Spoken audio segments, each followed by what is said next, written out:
જે યાત્રા ચાલી રહી છે, સોમનાથથી લઈને આ યાત્રા ગાંધીનગર સુધી જવાની છે.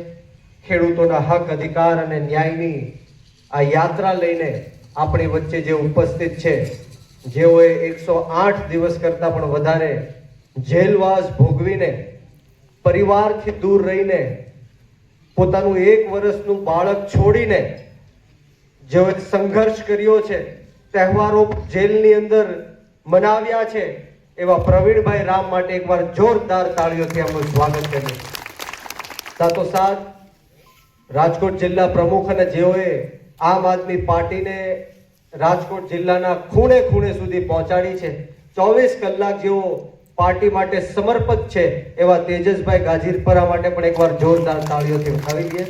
એવા જ ક્રાંતિકારી સુરેન્દ્રનગરથી આપણી વચ્ચે પધારેલા પ્રવીણભાઈના સાથી અને કડદા કાંડને લઈને જેઓએ પણ 108 દિવસની જેલ ભોગવી છે, એવા રમેશભાઈ મેર માટે પણ એકવાર જોરદાર તાળીઓ થઈ જાય. બોટાદથી આપણા પરસોત્તમભાઈ રાઠોડ જેઓ ખૂબ મહેનત કરી રહ્યા છે, તનતોડ મહેનત કરી રહ્યા છે. આખાએ ગુજરાતની પોલીસ એમની પાછળ હતી, છતાં પણ એમને માત આપીને ખેડૂતોના હક, અધિકાર અને ન્યાયની લડાઈ જેણે ચાલુ રાખી. જેલની અંદર જે લોકો કડદા કાંડમાં ગયા હતા એમને બહાર કઢાવવા માટે જેઓ એક તનતોડ મહેનત કરી, એવા પરસોત્તમભાઈ રાઠોડ માટે પણ જોરદાર તાળીઓ થઈ જાય. આપણા વિછ્યાના બંધાળી ગામના બિનહરીફ સરપંચ હંસરાજભાઈ ભાલાળા જેઓ પણ 65 દિવસ સુધી જેલની અંદર ખેડૂતોના હક, અધિકાર અને ન્યાયની લડાઈમાં સહભાગી બન્યા હતા, એમને પણ પોલીસ દ્વારા જેલવાસ ભોગવવામાં આવ્યો હતો, એમની માટે પણ એકવાર જોરદાર તાળીઓ થઈ જાય.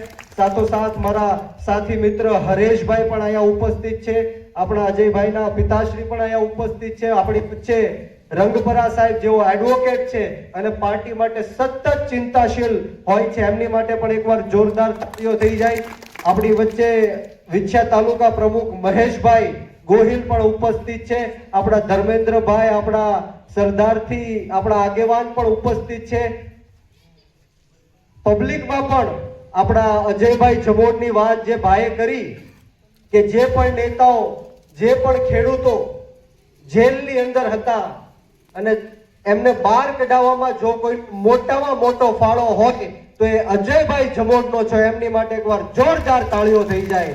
તો આજ આપણા સુરેન્દ્રનગરથી સરપંચ શ્યામજીભાઈ, આપણા ભરતભાઈ, કિરીટભાઈ, તમામ જે મહાનુભાવો છે, એટલી મોટી સંખ્યામાં આપ સૌ જે મારા પિતા તુલ્ય વડીલો અહીંયા ઉપસ્થિત થયા છો, મારા ભાઈઓ બહેનો અને ખાસ કરીને મારા સાવજો જેવા યુવાનો આજની આ સભામાં ઉપસ્થિત છે, ત્યારે હું બ્રિજરાજ સોલંકી એમનું ક્રાંતિકારી સ્વાગત કરું છું. આપનો ખૂબ ખૂબ આભાર કરું છું. મિત્રો આપણી વચ્ચે ખડા પગે પોલીસ તંત્ર પણ અહીંયા ઉપસ્થિત છે, એમની માટે પણ એકવાર જોરદાર તાળીઓથી એમનું આપણે અભિવાદન કરીએ. મિત્રો વિશેષ વાતો નથી કરવી, આપણે બધા તો અવારનવાર મળતા હોઈએ છીએ, એકબીજાની વાતો સાંભળતા હોઈએ છીએ, પરંતુ આજે જે આ કડદા કાંડને લઈને આ બધા જે ક્રાંતિકારીઓ ઉપસ્થિત છે, પ્રવીણભાઈ રામ ઉપસ્થિત છે, એમને આપણે ખાસ કરીને સાંભળવાના છે. પરંતુ જેમ ભાઈએ વાત કરી કે મને પણ પોલીસ ગોતતી હતી, આજે હું પણ આ લોકોની સાથે સાથ 108 દિવસ કદાચ કડદા કાંડમાં જેલની અંદર હોત, મારી ઉપર પણ 307 લાગી હોત, પણ તમે બધાએ સોશિયલ મીડિયામાં વિડીયો જોયો હશે કે જે રીતના પોલીસે મને પકડીને અંદર બેસાડ્યો છે, મારા ઘરની નીચે 40 કરતા પણ વધારે પોલીસ 1 અઠવાડિયાથી સતત મારી રાહ જોઈ રહ્યા હતા, છતાં પણ હું એમ કેમ પ્રકારે બોટાદની અંદર પહોંચ્યો, પરંતુ આ લોકોની જે નજર હતી એ મારી ઉપર હતી, એટલા માટે મને પણ બેસાડીને જે જેલની અંદર નહીં પરંતુ પોલીસ સ્ટેશનની અંદર ગોંધી રાખવામાં આવ્યો. એટલે મને અફસોસ છે કે અમારા સાથીઓ સાથે હું ઉપસ્થિત નહોતો રહી શક્યો, મને એ સૌભાગ્ય ન મળ્યું કે અમારા સાથીઓની સાથે હું સૂર પુરાવી શકું. પરંતુ વિશેષથી મારે વાત તમને એ કરવાની છે કે આ કોઈ મોટા માણસો નથી, આ કોઈના પરિવારમાંથી 7 પેઢીમાં પણ કોઈ રાજકારણમાં નથી, છતાં પણ આ ખેડૂતોના હક, અધિકાર અને ન્યાય માટે, ખેડૂતોનું ભલું થાય, ખેડૂતોના બાળકોનું ભવિષ્ય ઉજ્જવળ બને, એમની માટે આ સંઘર્ષ કરી રહ્યા છે. આ લોકોની જે બલિદાન છે એ એડે ન જવું જોઈએ મિત્રો. આમની સાથે આ જેટલા લોકો પણ અંદર હતા એમના પરિવારના ચરણોમાં પણ હું નતમસ્તક વંદન કરું છું. એમની માતાઓના ચરણોમાં પણ નતમસ્તક વંદન કરું છું કે આવા પુત્રોને એમણે જન્મ આપ્યા. એમનો શું ફાયદો હતો, એમને શું કામ હતું, છતાં પણ એ ખેડૂતોની ચિંતા કરે છે.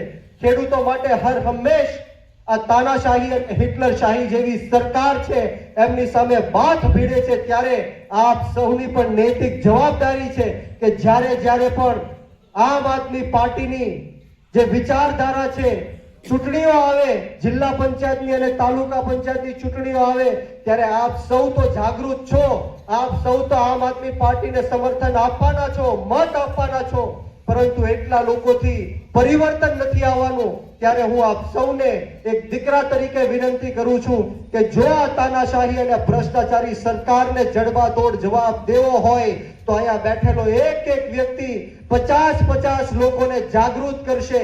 આમ આદમી પાર્ટીને જસદણ અને સમગ્ર ગુજરાતના ઘરે ઘરે સુધી પહોંચાડવાનું કામ કરશે. ત્યારે જઈને પરિવર્તન આવશે. હું આપ સૌને એક નાના ભાઈ તરીકે, એક દીકરા તરીકે સલાહ તો નથી આપતો, પરંતુ જો ચૂંટણીઓ જીતવી હોય, પરિવર્તન લાવવું હોય, લોકો માટે કામ કરવું હોય તો એનો માત્ર ને માત્ર એક જ ઉપાય છે અને ઉપાય ડોર ટુ ડોર છે.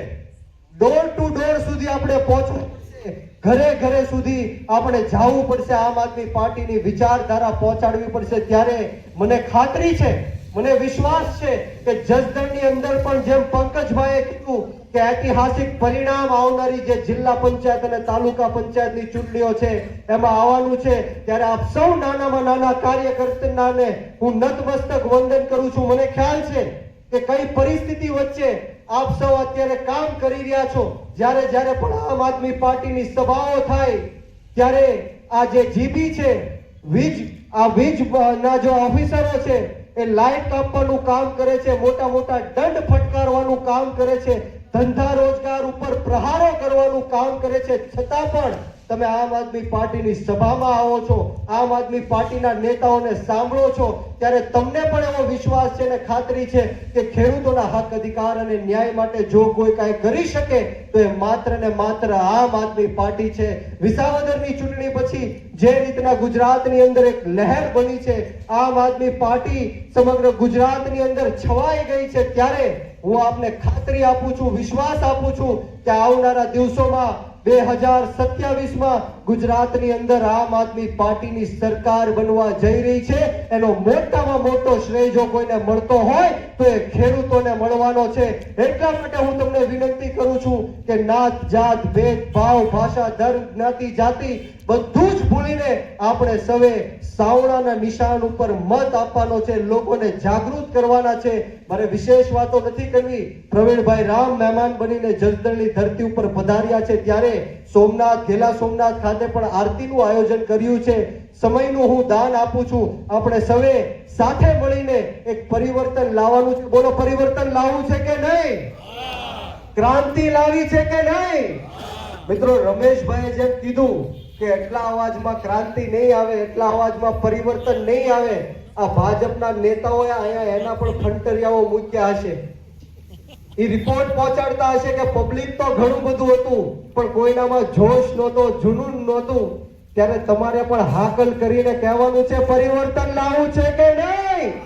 ક્રાંતિ લાવી છે કે નહીં? તો હું અહીંથી નારો આપીશ કે લડેંગે, અને તમારે સવે મને કહેવાનું છે કે જીતેંગે. લડવું છે ને બધાને? જીતવું છે ને? તો બોલો, લડેંગે. બંને હાથ ઉપર કરી, મુઠ્ઠી કચકચાવી, જોરથી તાકાતથી કહેવાનું છે, બોલો, લડેંગે, લડેંગે, લડેંગે. બોલો, ભારત માતા કી, ભારત માતા કી જય. જવાન, જય જવાન. ખૂબ ખૂબ આભાર.